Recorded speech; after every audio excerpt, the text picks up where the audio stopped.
ආයිබෝවන් 2025 නොවැම්බර් මාසේ 20 වෙනිදා cricket match එකක් තිබ්බා. පාකිස්තානයේදී ලංකාවයි සිම්බාබ්වේ අතර. ලංකාවයි සිම්බාබ්වේ කිව්වහම ඔයගොල්ලන්ට එකපාරට හිතෙන්නේ නැති ලංකාව දිනුම් කියලා. නෑනේ ලංකාව පරාදයි. ලංකාව ලකුණු කීයක් ගැහුවද? 150, 130, 120ක් නෑ. ලංකාව 100ක්වත් ගැහුවේ නෑ. ලංකාව ලකුණු 97යි ගැහුවේ. ලකුණු කීයකින්ද පරාද? ලකුණු 67කින් පරාදයි.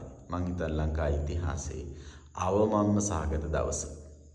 ඉන්දියාවට, ඕස්ට්‍රේලියාවට, දකුණු අප්‍රිකාවට, එංගලන්තෙට පෙරදුනත් කමක් නැහැ. ස්ටාර්ක්ට බුම්රට අවුට් උනත් කමක් නැහැ. පැයට කිලෝමීටර් 140ට වැඩි වේගයෙන් පන්දු යවන්න එකදු වේග පන්දු යවන්නෙක්වත් නැති සිම්බාබ්වෙට ලංකාව පරාදයි. මං හිතන්නේ ලංකාවේ ඉතිහාසයේ අවමන්ම සහගත ලැජ්ජා සහගතම පරාජය. අපේ ක්‍රිකට් ඉතිහාසයේ හිටපු ඉන්න දක්ෂ ලෙජන්ඩ් කෙනෙක් මුත්තයියා මුරලීධරන් ලංකාවේ ක්‍රිකට් හදන්න බෑ කිව්වා. මතකද? ඔහු කිව්ව විදිහට නම් ලංකාවේ ක්‍රිකට් හදන්න බෑ. ඔයගොල්ලන්ට ඒක මතකද? අහලා බලමු. කරන්න පුළුවන් දේවල් තියෙනවා, බැරි දේවල් තියෙනවානේ. මම කියනවා ඕක හදන්න බැරි දෙයක් කියලා. ක්‍රිකට් එක ලංකාවේ ක්‍රිකට් බෑ. ඇහුණද? ලංකාවේ ක්‍රිකට් ආයේ හදන්න බැයිලු. මම නෙවෙයි කියන්නේ. ලෝකේ වැඩිම ටෙස් කඩුළුලාභියා මුත්තයියා මුරලීධරන් එකක් නම් කියන්න ඕනේ. එදා ඔයාට බැන්නට සමාවෙන්න.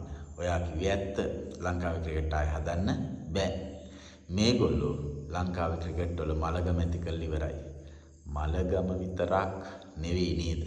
ඒගොල්ලෝ මිනිය පෙට්ටියට දාලා පෙට්ටිය අවසාන ඇණයක් ගහලා ඉවරයි.